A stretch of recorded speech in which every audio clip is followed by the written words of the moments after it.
Halo, di video kali ini eh, untuk ujian akhir semester mata kuliah sistem operasi, saya dengan Yakub Sulfi Pratama. Ini adalah ujian akhir semester mata kuliah sistem operasi, di mana dibagikan tugas yang jawabannya diminta dijelaskan di video rekaman. Yang pertama, apa itu sistem operasi?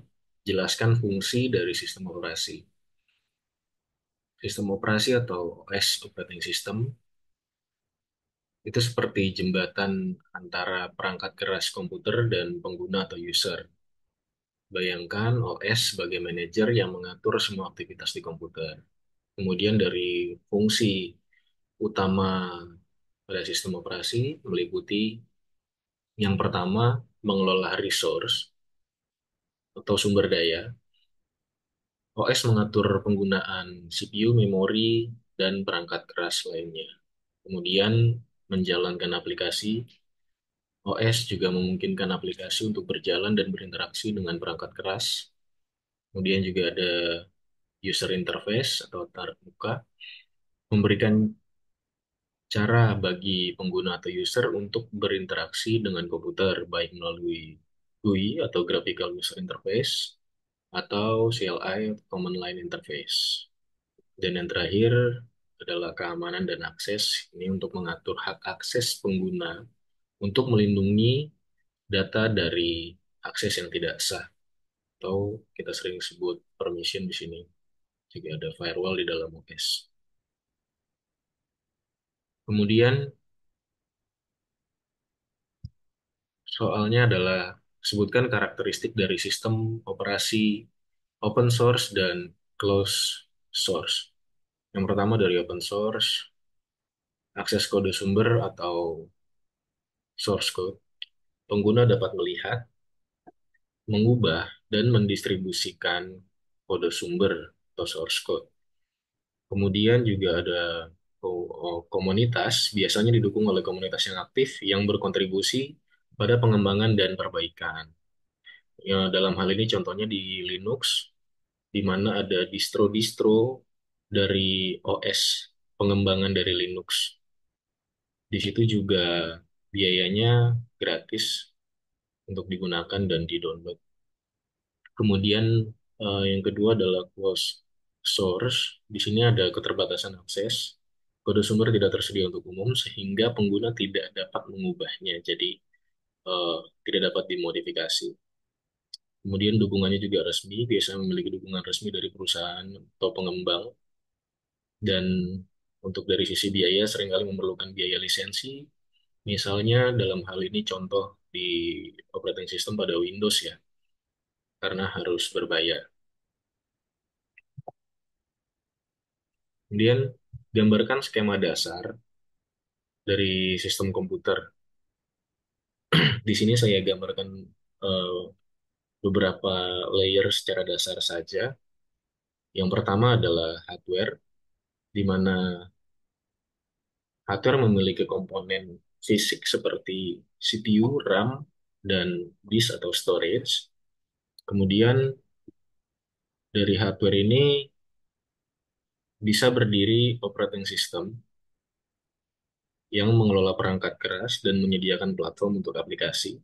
Karena operating systemnya sudah ada, maka layer selanjutnya sudah bisa dilakukan instalasi aplikasi di mana program dijalankan oleh pengguna untuk melakukan tugas tertentu. Dan layer yang terakhir adalah user. Ini adalah orang yang berinteraksi dengan aplikasi melalui interface.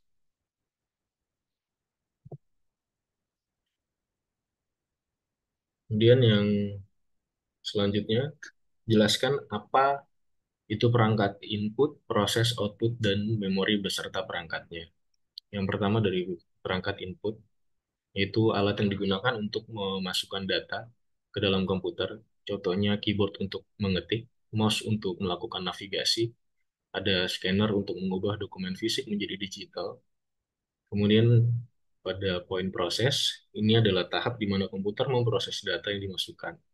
Proses ini dilakukan oleh CPU, Central Processing Unit, yang menjalankan instruksi dari program. Kemudian perangkat output, ini juga alat yang digunakan untuk menampilkan hasil dari proses. Contohnya seperti monitor untuk menampilkan gambar dan teks atau visual. Kemudian ada printer untuk mencetak dokumen. Kemudian ada speaker untuk mengeluarkan suara atau audio. Dan yang terakhir di sini ada memori. Memori adalah tempat penyimpanan data sementara yang digunakan oleh CPU untuk menyimpan data yang sedang diproses. Contohnya ada dua. Yang pertama adalah RAM, Random Access Memory. Ini adalah memori sementara yang cepat. Jadi datanya hanya mampir sebentar saja. Dalam hal contoh proses, mungkin dia seperti copy paste, dia melakukan penyimpanan data sebentar yang kita kenal sebagai clipboard. Kemudian ada ROM, Read Only Memory. Ini memori permanen untuk menyimpan firmware atau software. Kemudian yang terakhir, eh, diminta untuk memberikan penjelasan langkah-langkah menginstal operating system. Di sini saya memilih Ubuntu 22.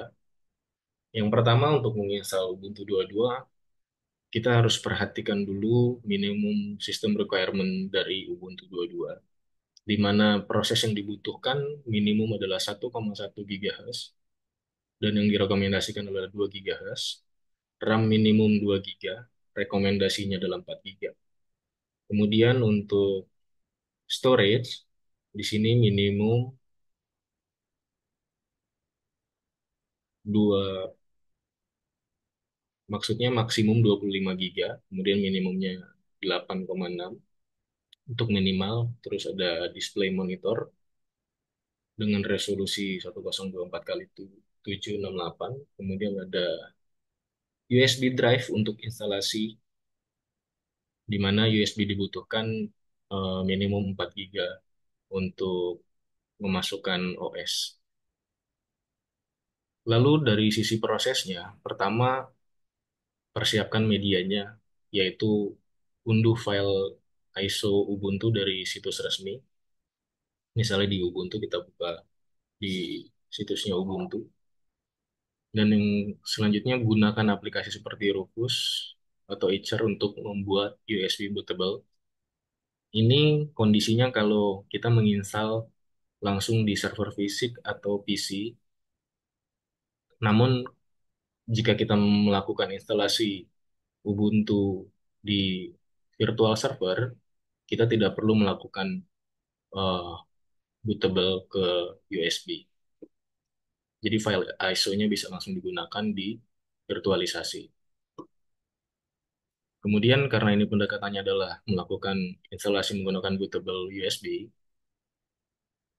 langkah selanjutnya memasukkan USB ke dalam komputer kemudian di restart. Lalu kita masuk ke dalam BIOS untuk mengatur priority boot dari USB-nya. Kita pilih USB untuk melakukan boot. Kemudian selanjutnya pilih opsi install Ubuntu pada saat sedang booting. Lalu proses sampai dengan ada pemilihan bahasa. Di sini juga ada pemilihan eh, jenis tipe keyboard. Kemudian kita klik continue. Lalu ditawarkan untuk melakukan instalasi third party terhadap software, misalnya browser atau software lainnya, biasanya yang basic. Ini jika kita perlukan kita centang. Lalu masuk ke tahap selanjutnya yaitu eh, pada bagian disk. Biasanya kita pilih saja untuk menghapus disk dan install Ubuntu. Lalu ada pilihan lagi untuk zona waktu dan kita diminta untuk membuat akun seperti username dan password dan tentunya nama host dari Ubuntu-nya sendiri. Kemudian eh, tunggu sampai proses instalasi selesai. Di sini ya, memakan waktu sekitar 20 menit. Setelah selesai instalasi, komputer di restart, kemudian USB dilepaskan, baru kita bisa login masuk ke dalam akun Ubuntu kita. Demikian presentasi dari saya. Terima kasih.